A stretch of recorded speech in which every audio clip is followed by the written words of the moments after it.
हमारे print media, electronic media, digital media, हमारे सभी छायाकार बंधु, मैं आप सबका हृदय से आप सबका स्वागत करता हूं, आप सबका अभिनंदन करता हूं कि वैसे तो आपसे प्रत्येक दिन किसी न किसी रूप में भेंट होती है।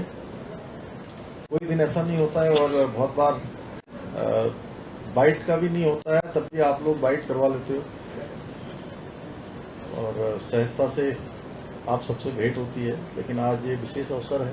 मैं मनबीर जी का धन्यवाद करता हूँ, इन्होंने यहाँ पर आप सबका यहाँ संयोजन किया है। अध्यक्ष जी का धन्यवाद, कुलदीप जी हमारे पूरे कार्यालय को यहाँ पर सब देखते हैं, और श्री खिलेंद्र चौधरी जी।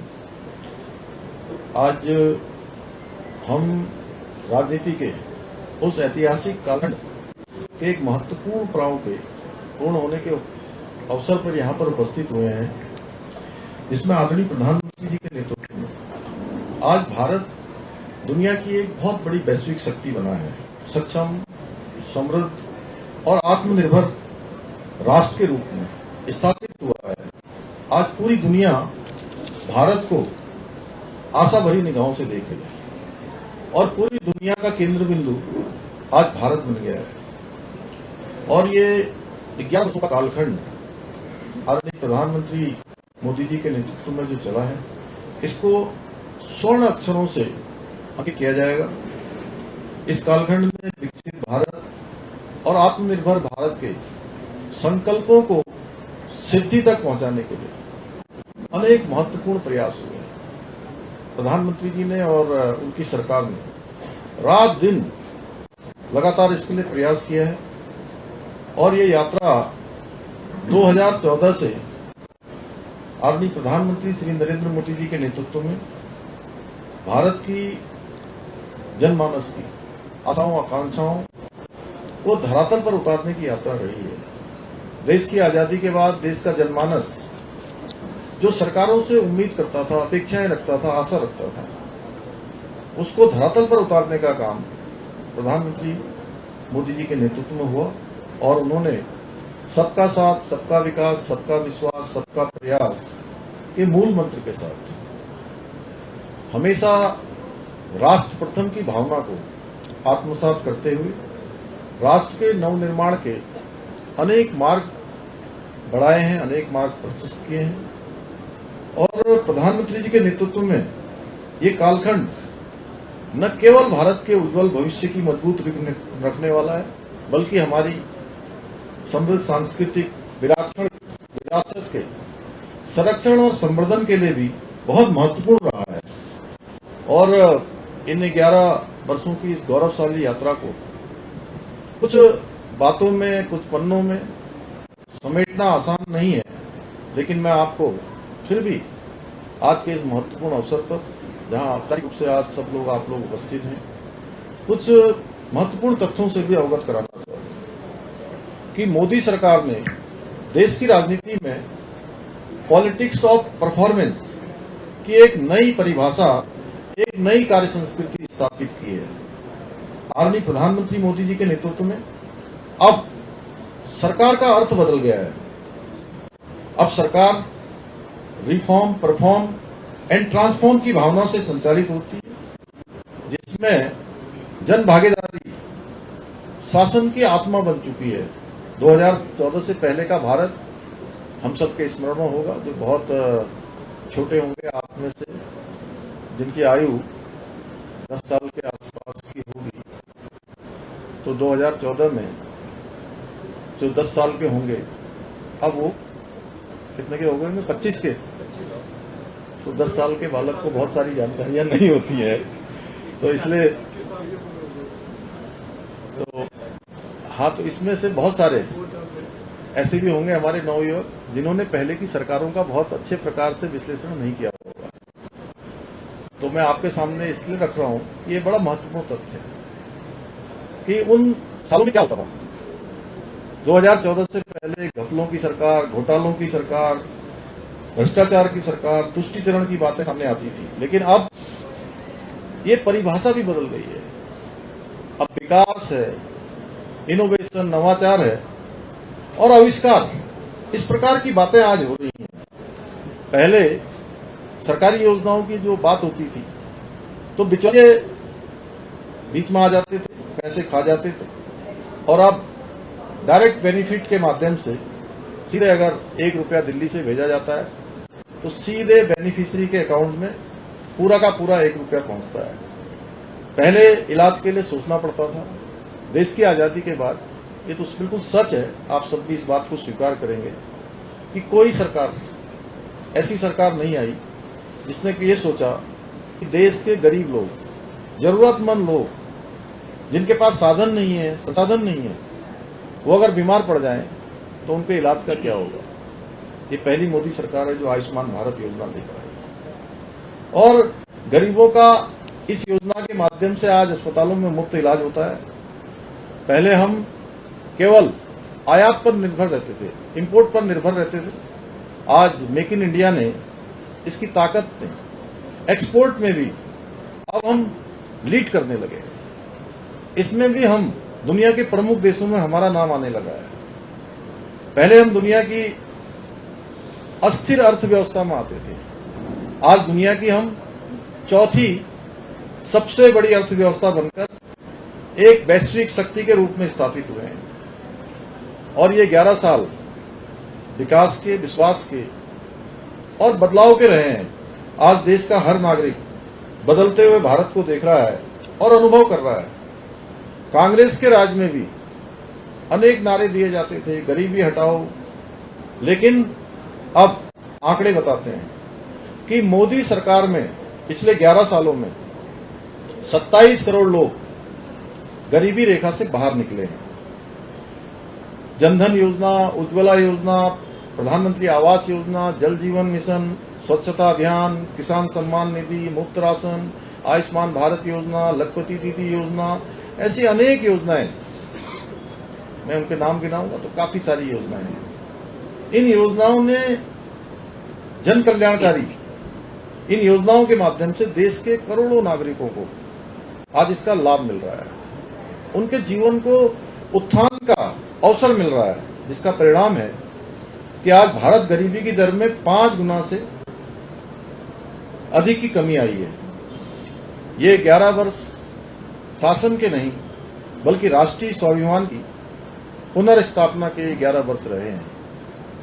धारा 370 की समाप्ति हो, 3 तलाक का कानून समाप्त होना हो, उस पर प्रतिबंध लगना हो, सीए, वक्फ संशोधन जैसे विषयों पर साहसिक निर्णय इस कालखंड की पहचान है। आज भारत की विदेश नीति में भी हमारी सांस्कृतिक पहचान और गरिमा, इसकी स्पष्ट झलक दिखाई देती है।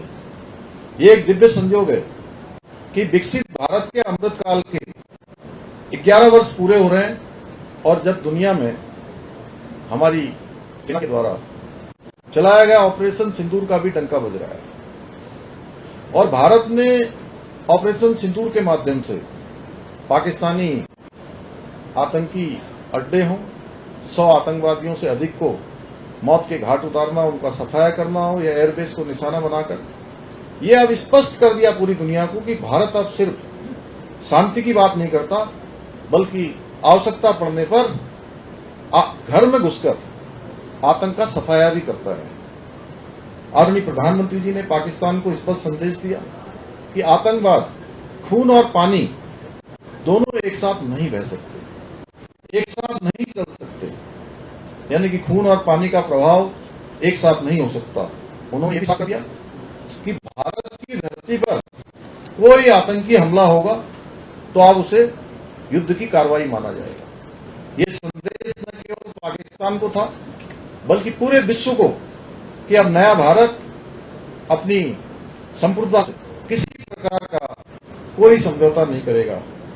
आज भारत में निर्मित ब्रह्मोस मिसाइल, जिसने पाकिस्तान में तबाही मचा दी, आकाश मिसाइल, तेजस, INS विक्रांत, प्रचंड अटैक हेलीकॉप्टर जैसे स्वदेशी हथियारों के साथ भारत आज एक आत्मनिर्भर रक्षा शक्ति बनकर भी उभरा है और भारत के हथियारों की गूंज आज पूरी दुनिया के अंदर गूंज रही है, डंका बजा रही है। प्रधानमंत्री जी के दूरदर्शी और कूटनीतिक नेतृत्व का परिणाम है कि भारत न केवल रक्षा उपकरण बना रहा है बल्कि आज भारत दुनिया को रक्षा की उपकरणों का निर्यात भी कर रहा है। आज भारत का रक्षा निर्यात 34 गुना बढ़कर 23,622 करोड़ तक पहुंच गया है, जो मेक इन इंडिया और आत्मनिर्भर भारत की असल तस्वीर है। आदरणीय प्रधानमंत्री जी के नेतृत्व में ईज ऑफ डूइंग को भी धरातल पर उतारते हुए भारत की जो वैश्विक स्तर पर 142 से सुधरकर वैश्विक रैंकिंग 142 से सुधरकर 63 पर पहुंची है। मध्यम वर्ग को राहत देना भाजपा सरकार की प्राथमिकता रही है। इसका प्रमाण है कि नई कर व्यवस्था में जो अभी सामान्य बजट हमारा प्रस्तुत हुआ था, उसमें 12.75 लाख रुपए तक की आय को टैक्स में छूट दी गई है। मोदी सरकार ने इंफ्रास्ट्रक्चर को, विकास को एक नई रफ्तार दी है।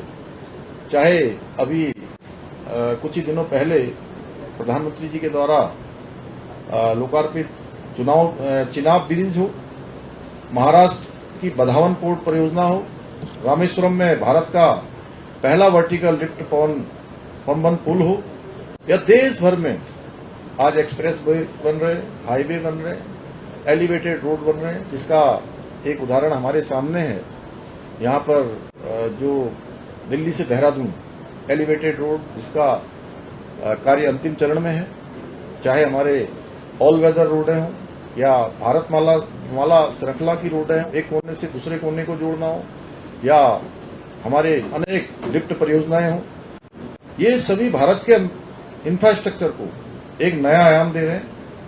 आज मोदी सरकार में 99% गांव सड़क कनेक्टिविटी से जुड़ चुके हैं और देश में प्रतिदिन 34 किलोमीटर हाईवे का निर्माण हो रहा है। और इन 11 वर्षों में रेलवे बजट 9 गुना तक बढ़ाया गया है। 136 वंदे भारत ट्रेनें चल रही हैं, 103 अमृत भारत स्टेशन पुनर्निर्मित किए गए।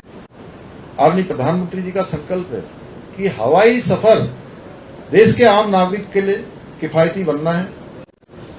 इसके लिए उड़ान योजना के तहत जहां एक और हवाई अड्डों की संख्या में अभूतपूर्व वृद्धि हुई है, वहीं आम आदमी के लिए हवाई सफर सस्ता हुआ है। हमारे राज्य में भी आज अनेक हेली सेवाएं भी इन स्कीमों में चल रही हैं। कुछ स्कीमें केंद्र की हैं, कुछ राज्य की हैं। हमारे यहीं देहरादून से आज पूरी दुनिया के लिए, पूरे भारतवर्ष के लिए आज लगभग 60 के लगभग प्रमुख शहरों के लिए यहां से उड़ानें भरी जा रही हैं। हेली सेवाएं हम राज्य के प्रत्येक जनपद में, प्रत्येक डेस्टिनेशन पर चलाने के लिए प्रतिबद्ध हैं। उसमें से अभी काफी सारे स्थानों पर हेली सेवा हमारी प्रारंभ हो चुकी है।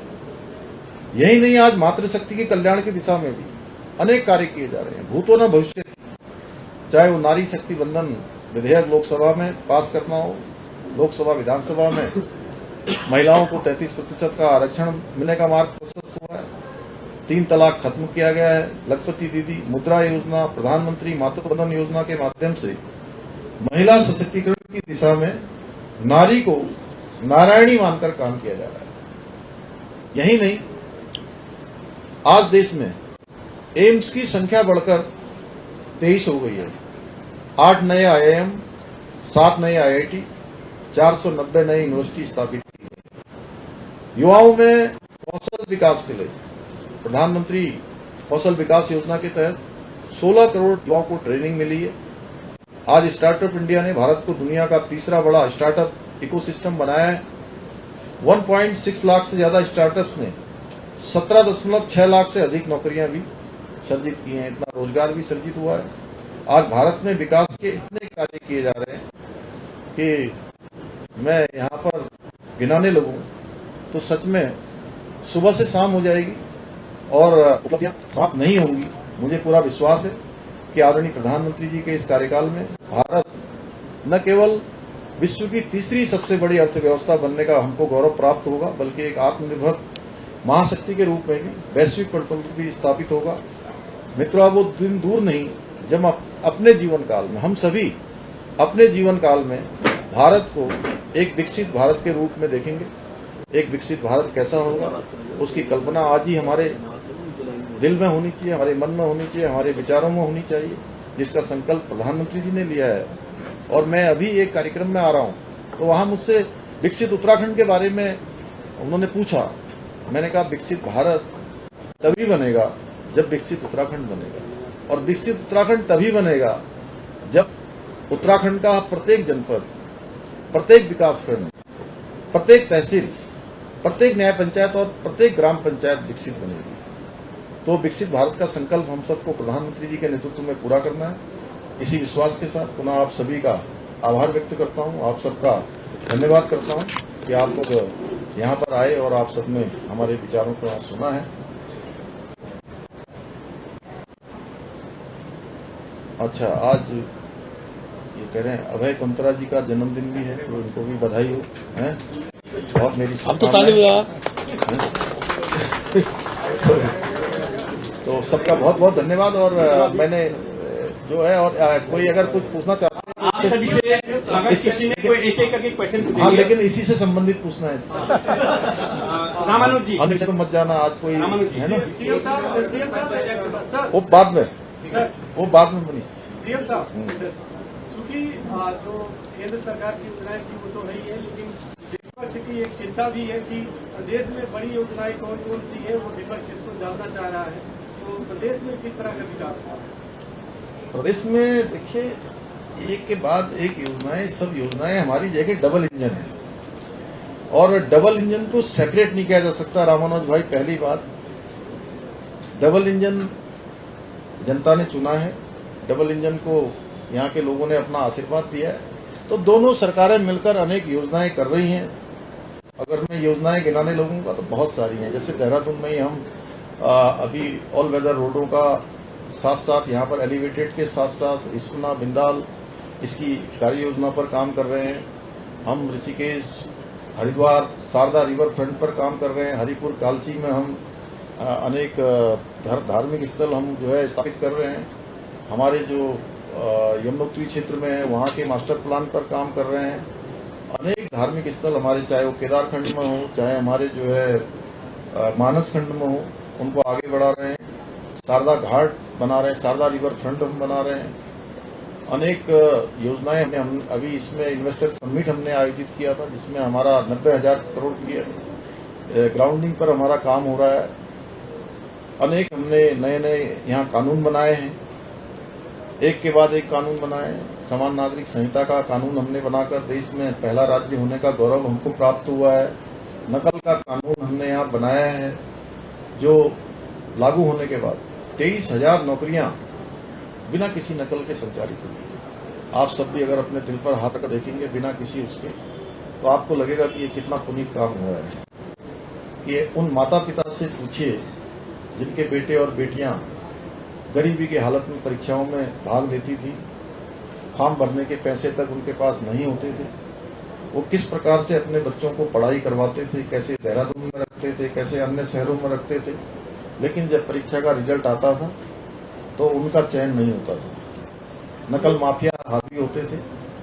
ऐसे और भी अनेक काम हमने राज्य में यहाँ पर मिशन एप्पल शुरू किया है, मिशन कीवी शुरू किया है। हॉर्टिकल्चर में हम जो है पॉली हाउस बनाने की योजना लेकर आए हैं। मैं योजनाएं गिनाऊंगा तो अनेक योजनाएं हैं भाई, और बड़ी बड़ी योजनाएं हमारी डबल इंजन की सरकार में जो चल रही है। ऋषिकेश कर्णप्रयाग रेल योजना है, और इसके साथ 4 धाम ऑल वेदर रोड है, जो 12,000 करोड़ से अधिक की परियोजना पर काम हो रहा है। दिल्ली देहरादून हमारा जो एलिवेटेड सड़क है उसका काम चल रहा है। नेशनल ग्रीन कॉरिडोर टनकपुर से लिखनलोक नेशनल हाईवे है। हमारा यहीं देहरादून का एयरपोर्ट इतना विस्तार रूप लिया है कि आज पूरे भारतवर्ष के लिए और आने वाले समय में हम उसको पूरे दुनिया के लिए जो है कि अंतर्राष्ट्रीय हवाई अड्डा बने, उस पर हम काम कर रहे हैं। हमारे रोपवे अभी अभी जो स्वीकृत हुए हैं वो भारतवर्ष का एक सबसे ऐसे भौगोलिक परिस्थिति का रोपवे होगा जो केदारखंड और हेमकुंड साहब का हमारा रोपवे, उसकी स्वीकृति हमको मिली है। इसके अभी 52 और स्थानों पर अभी डबल इंजन की सरकार में हम रोपवे बनाने पर काम कर रहे हैं। अब आप कहेंगे 5 गिनाओ, 2 गिनाओ, 4 गिनाओ, मैं आपको 200 गिना दूंगा। सवेरे से शाम हो जाएगी। मुझे लगता है आप लोग पहले ही बहुत लेट हो चुके हैं, लेकिन अब सामने हैं तो बताना तो पड़ेगा ही, और आपको भी पूछना तो पड़ेगा ही। तो इसलिए मैं कोई बुरा नहीं मानता हूँ। लेकिन हमको इस बात का बहुत संतोष है कि 2014 में मोदी सरकार बनने के बाद पूरे देश के साथ उत्तराखंड में भी जो है अब विकास की चर्चा जोर पकड़ ली है। और विकास की जहां तक बात है, योजनाओं की जहां बात है, हमारा विकास, हमारी दिशा बिल्कुल सही दिशा में जा रही है, बिल्कुल सही दिशा में जा रही है। इसका ये प्रमाण है कि हम नीति आयोग भारत सरकार की 2024 की एसडीजी इंडेक्स में पूरे देश में पहले नंबर पर आए हैं, पहला स्थान हमारा आया है। इसी प्रकार बेरोजगारी दर में हमने 4.5% की कमी लाकर जो राष्ट्रीय औसत है हम उससे भी आगे निकले हैं रोजगार देने के मामले में। फाइनेंशियल डिसिप्लिन में हमने पूरे देश में, हमारे जैसे राज्यों में, छोटे राज्यों में पूरे देश में हमारा दूसरा स्थान आया है। Ease of doing, ease of living, startup, इन सभी में आज हमने एक बड़ा मुकाम हासिल किया है। आज होम स्टे की बात आप करेंगे तो होम स्टे हमारे जो है एक बड़ा आधार हमारी यहाँ की समृद्धि का बन रहे हैं। हमने इस वर्ष शीतकालीन यात्रा प्रारंभ की है जो अपने आप में एक बड़ा नवाचार है। और वैसे मैं आज केवल आपको केंद्र की बताना चाहता था, आप प्रदेश पर ले आए। अभी हमने भ्रष्टाचार की बात होती थी, हमारा संकल्प है कि देवभूमि उत्तराखंड पूर्ण भ्रष्टाचार से मुक्त होना चाहिए। ये संकल्प लेकर हम काम कर रहे हैं। पहले बात होती थी कि आप ही लोगों में से कहते थे और आपको कहना भी चाहिए, आप लोग जो अपेक्षा करते हैं हम उस पर काम करते हैं। मनवीर हंस दो थोड़ा। आप लोग जो कहते हो हम काम करते हैं। अध्यक्ष जी, जो आप एक सेकंड अभी बोलने दो भाई, बीच में लय खराब कर दोगे। आप ही लोग कहते थे कि ये छोटी छोटी मछलियां हैं, इनको जाल में फंसा दिया जाता है। अब छोटी मछलियां तो छोटी मछलियां, बड़ी मछलियां भी आ रही हैं और मगरमच्छ भी नहीं छोड़े जाएंगे। इसका उदाहरण आपने देखा, अभी देखा इतने राज्य बनने के बाद ये पहली घटना हुई। भ्रष्टाचार में लिप्त कोई भी कहीं पाया जाएगा। अभी मैं थराली विधानसभा में गया था, वहां पुल बनाते समय पुल ढह गया, बीच में ही निर्माणाधीन पुल चला गया। हमने कहा कि ये बिल्कुल किसी कीमत पर ऐसी लापरवाही, ऐसा भ्रष्टाचार बिल्कुल बर्दाश्त नहीं किया जाएगा।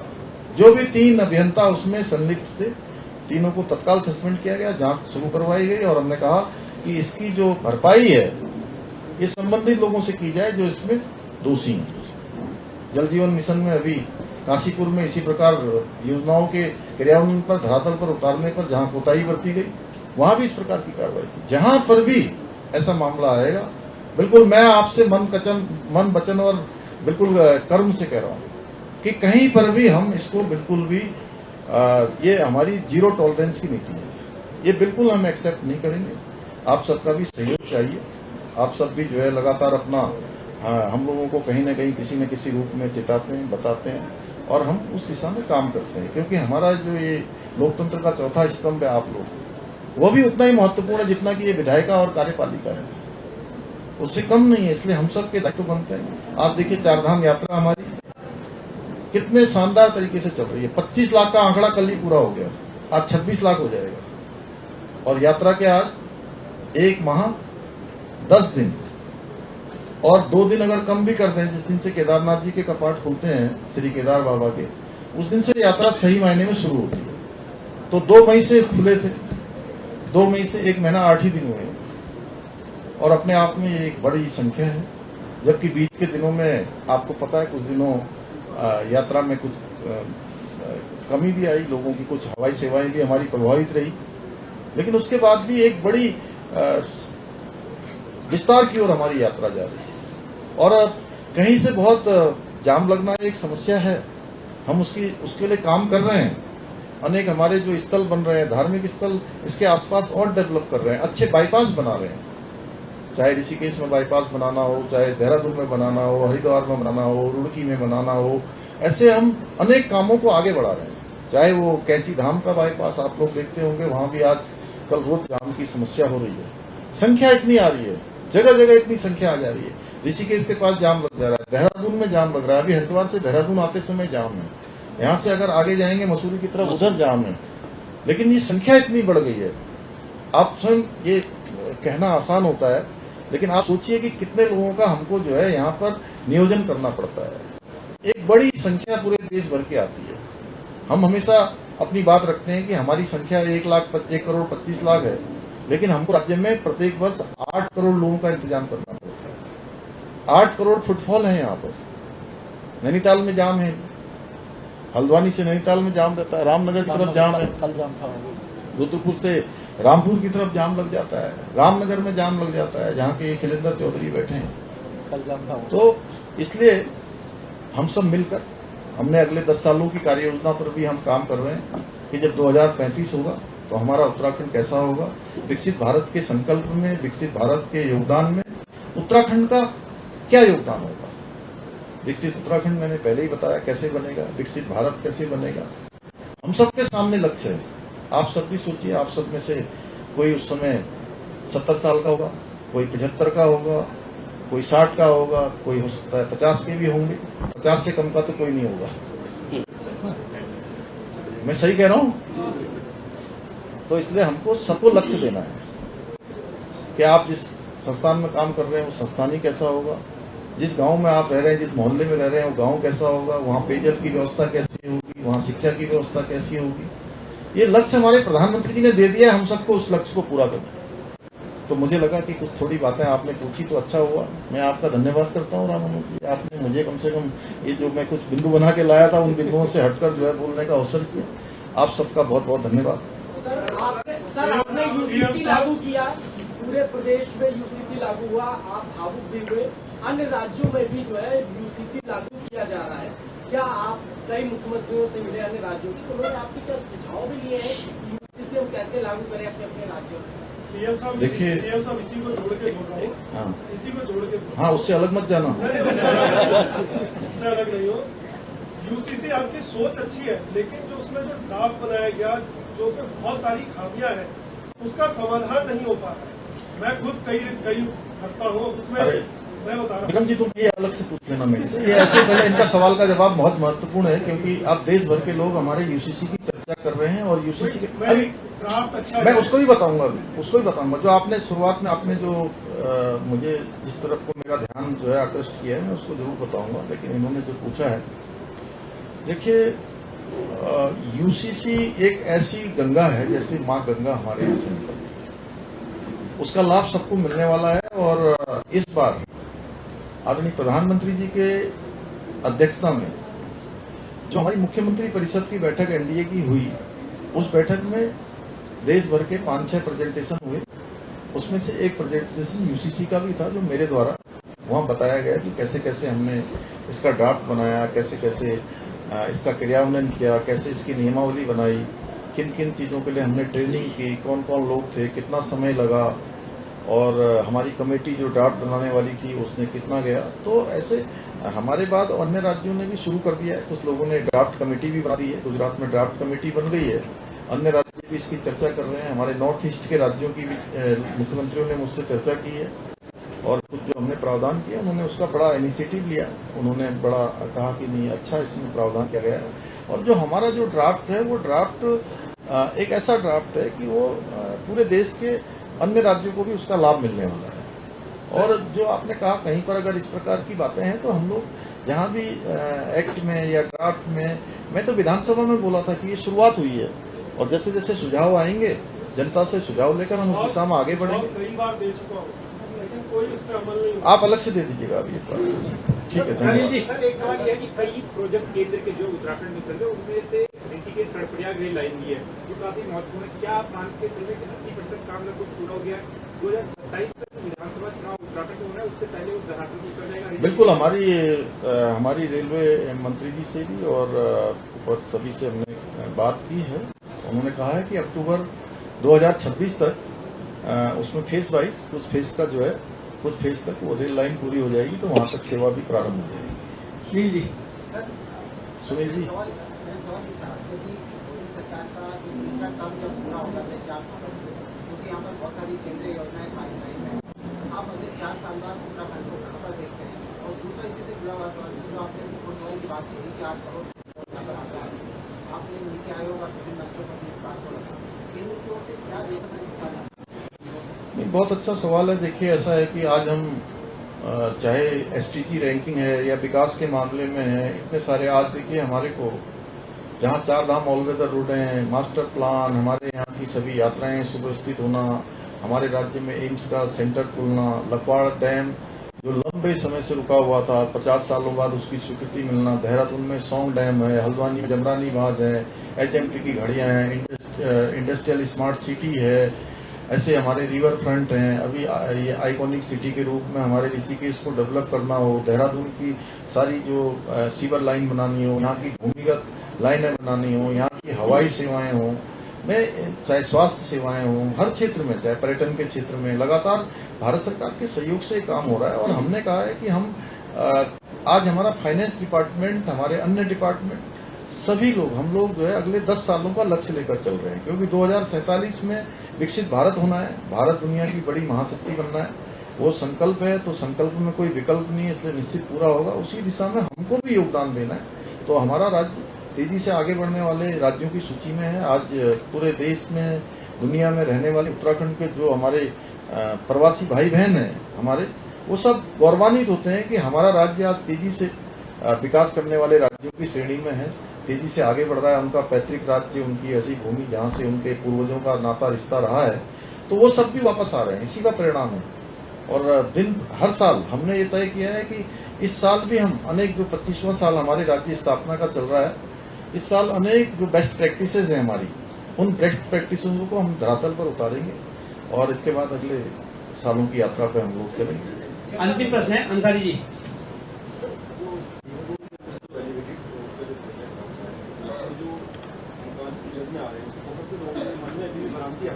तो उनको लेके सरकार क्या कर रही है? कैसी बना? सर, जो जिन लोगों को मकान सुखाने आ रहे हैं, नहीं, अभी देखिए ऐसा है कि इसमें पहले चरण में अभी जो भूमि का अधिग्रहण है, इन सब पर प्रारंभ की गई कार्रवाई है और हमारा ये प्रयास होगा कि भाई उसका सेटलमेंट सबकी सहमति से हो, सब ठीक प्रकार से जो है आपसी उसके आधार पर बने। ये प्रोजेक्ट हमारा बहुत जल्दी, जैसे ही हमारा भूमि अधिग्रहण से संबंधित हो जाएगा, भारत सरकार ने इसमें पूरी सहमति हमको दे दी है। आपने 11 साल की जो उपलब्धियां थी उसको तो गिना दिया, लेकिन झारखंड में चुनाव के आने से पहले भारतीय जनता पार्टी ने जो वादा किया था काले धन को वापस लाने का और 15 लाख रुपए के खातों में, वो तो जुमला ही रह गया। उन चीजों पे क्या कहेंगे?